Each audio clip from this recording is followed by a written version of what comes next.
Assalamualaikum warahmatullahi wabarakatuh. Halo semuanya, perkenalkan nama aku Zainalani, biasa dipanggil Zaina dengan NIM 250002267. Pada video kali ini kita akan membahas tentang komunikasi interpersonal. Nah, pada pembahasan kali ini kita akan membahas tentang pembahasan yang pertama, yaitu pengertian komunikasi interpersonal, yang kedua klasifikasi komunikasi interpersonal, yang ketiga dan yang ketiga adalah kebutuhan komunikasi interpersonal dalam organisasi, dan keempat yaitu aksioma komunikasi interpersonal. Baiklah, untuk kita akan membahas untuk yang pembahasan pertama, yaitu pengertian komunikasi interpersonal. Nah, komunikasi interpersonal adalah komunikasi yang dijalankan atau proses komunikasi yang dilakukan atau berlangsung antara dua orang atau lebih secara tatap muka dan langsung, dan juga harus jelas.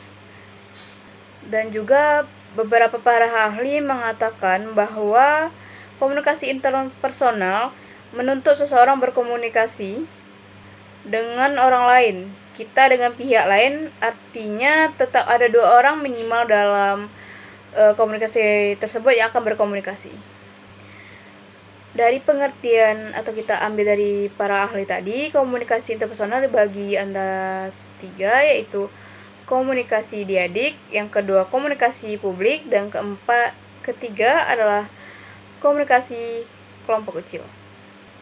Jadi komunikasi diadik, komunikasi publik, dan komunikasi kelompok kecil itu juga adalah komunikasi interpersonal. Bahkan komunikasi interpersonal itu juga berlaku secara kontekstual, di mana dia bergantung pada keadaan, budaya, dan juga konteks psikologikal, yang artinya cara dan bentuk interaksi antara individu dengan individu yang lain akan tercoret melalui beberapa keadaan dan juga kondisi yang terjadi. Dan selanjutnya kita akan lanjut pada pembahasan yang kedua, yaitu klasifikasi berdasarkan jenis komunikasi interpersonal tersebut. Yang pertama yaitu interaksi intim. Nah, pada komunikasi ini terjadi antara individu dengan ikatan emosional yang kuat. Contohnya itu seperti teman dekat, keluarga, atau pasangan. Tipe ini juga sangat bergantung pada kedalaman hubungan. Dan untuk kedua adalah percakapan sosial. Interaksi santai yang dilakukan untuk menyenangkan diri atau menyenangkan orang lain secara sederhana. Percakapan ini tidak terlalu mendalam atau berat dan sering digunakan untuk membangun hubungan informal, seperti mengobrol ringan tentang topik umum dengan teman atau keluarga, dan juga bisa dengan pasangan. Dan untuk yang klasifikasi yang ketiga, yaitu integrasi atau pemeriksaan. Komunikasi di mana satu pihak yang memiliki kendali meminta atau menuntut informasi dari pihak lain. Contohnya itu bisa seperti atasan yang menanyai karyawan untuk mendapatkan klasifikasi atas suatu isu, permasalahan, atau bisa dengan yang lain-lainnya. Yang keempat yaitu wawancara. Nah, untuk yang wawancara ini yaitu komunikasi tanya jawab terstruktur yang melibatkan dua orang. Contohnya kita seperti sedang interview kerja, wawancara jurnalistik, dan wawancara penelitian. Juga mungkin contoh lainnya bisa seperti kita wawancara atas tugas sekolah, kampus, atau yang lainnya.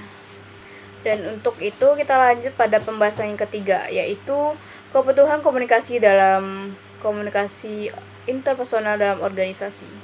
Individu itu memiliki kebutuhan sosial yang diperlukan atau dipenuhi melalui komunikasi interpersonal.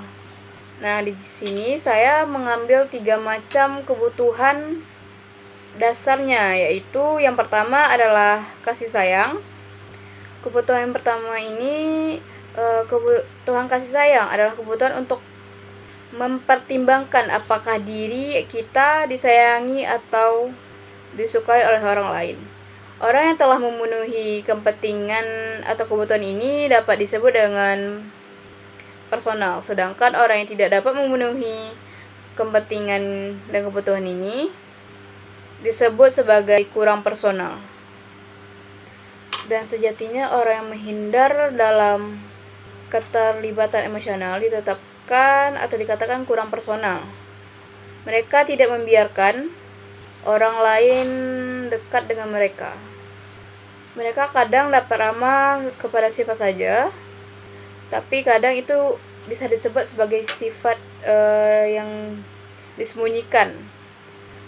Dan sejatinya mereka sebenarnya tidak berteman dengan siapa saja. Mereka mengembangkan persahabatan itu, tetapi persahabatannya tidak mencapai tingkat personal. Nah, untuk yang kedua yaitu diikutsertakan. Nah, diikutsertakan ini berarti kebutuhan akan merasa berarti dan merasa dipentingkan mungkin dalam suatu organisasi atau di sekitarnya. Dan orang-orang yang tidak berhasil memenuhi kebutuhan ini dimakan kurang personal atau terlalu sosial. Tunggu jeda. Gak perlu lu ngulang lagi. Gue masukin aja satu nyapa tuh. Soran. Jangan lalu pak. Mangin lalu. Kok anomali perteng top putih sih kok pak. Jangan selebel. Diam.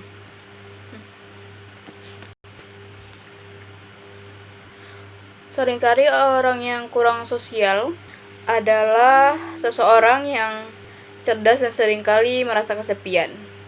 Lebih suka mengerjakan sesuatu sendiri daripada dalam berkelompok yang sangat besar sehingga mereka dapat bersembunyi dalam keramaian. Nah, yang ketiga yaitu kontrol. Kontrol adalah seringkali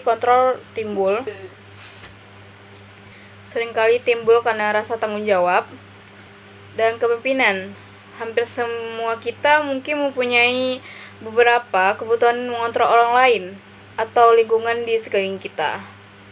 Kontrol ini yang saya dapatkan mungkin terbagi atas 3. Yang pertama abdikrat, yang kedua autokrat, dan yang ketiga demokrat. Baiklah, kita lanjut pada pembahasan yang keempat yaitu aksioma komunikasi interpersonal. Komunikasi interpersonal pada hakikatnya adalah komunikasi yang bersifat transaksi. Ada 6 aksioma yang saya dapat saya ambil, yaitu yang bersifat transaksi. Yang pertama adalah komunikasi tidak terhindarkan. Yang kedua, komunikasi tidak dapat diulang, irreversible. Yang ketiga, komunikasi mempunyai dimensi isi dan hubungan. Dan yang keempat adalah komunikasi mempunyai proses penyesuaian. Dan yang kelima adalah hubungan ditentukan oleh pemberian tanda. Yang keenam yaitu interaksi dipandang sebagai sesuatu yang simetris. Dan mungkin saya akan menambah satu materi lagi tentang tujuan komunikasi interpersonal. Tujuan komunikasi interpersonal itu sendiri tidak perlu disadari pada saat kita pertemuan, dan juga tidak perlu dinyatakan. Tujuan ini boleh kita sadari dan boleh juga tidak disengaja. Di antaranya tujuan-tujuan yang akan saya paparkan yaitu yang pertama, menemukan diri sendiri. Komunikasi interpersonal memberikan kesempatan kepada kita untuk berbicara tentang apa yang kita inginkan, apa yang kita kesukai, dan agar kita bisa lebih mengenal diri kita. Nah, dengan kita membicarakan diri kita kepada orang lain, kita memberikan sumber balikan yang lebih biasa pada perasaan. Nah, yang kedua yaitu menemukan dunia luar. Kepercayaan, kenyataan, dan sikap nilai-nilai kita dipengaruhi lebih banyak oleh pertemuan interpersonal daripada oleh media itu sendiri atau pendidikan formal. Banyak informasi yang kita dapatkan atau kita ketahui di luar komunikasi interpersonal. Hal itu menjadikan kita memahami lebih baik dunia luar, dunia objek, kejadian-kejadian, dan orang lain. Nah, yang keempat yaitu membentuk dan menjaga hubungan yang penuh arti. Nah, dari waktu ke waktu kita menggunakan komunikasi interpersonal untuk membentuk dan menjaga hubungan sosial dengan orang lain. Hubungan Demikian membantu mengurangi kesepian dan depresi, menjadikan kita sanggup berbagi, serta menjadikan kita merasa lebih positif tentang diri kita sendiri. Yang ketiga yaitu berubah sikap tingkah laku. Dan juga itu sama dengan yang di atas, cuman dari waktu ke waktu ini kita menggunakan komunikasi interpersonal untuk mengubah sikap dan tingkah laku orang lain dengan pertemuan interpersonal itu sendiri. Seperti membeli barang tertentu, melihat film, dan memasuki bidang tertentu. Nah, untuk yang kelima yaitu untuk bermain dan kesenangan. Bermain itu mencakup semua aktivitas yang mempunyai tujuan utama mencari kesenangan, berbicara dengan teman mengenai aktivitas kita sehari-hari, atau berdiskusi mengenai olahraga atau apa yang kita sukai. Nah, yang untuk keenam yaitu untuk membantu. Selain ahli-ahli kejiwaan, ahli psikologis, terapi menggunakan komunikasi interpersonal dalam profesional mereka untuk mengarahkan kliennya. Kita semua juga berfungsi membantu orang lain dalam interaksi komunikasi interpersonal kita dalam sehari-hari. Misalnya nih, kita berkomunikasi dengan seorang teman yang putus cinta, atau berkonsultasi dengan mahasiswa yang tentang mata kuliah yang seharusnya atau diambil, atau bisa jadi juga kita berkonsultasi kepada guru BK atas jurusan apa yang akan kita ambil pada jurusan kuliah. Itu bisa dijadikan sebagai contohnya. Nah, pada foto video kali ini cukup sekian dari pembahasan dari saya. Tujuan komunikasi interpersonal itu sendiri adalah sebagai penutup dari pembahasan kali ini. Baiklah, sekian dari video pembahasan saya. Apabila ada kesalahan dan janggal, saya mohon maaf. Wabillahi taufiq wal hidayah. Assalamualaikum warahmatullahi wabarakatuh.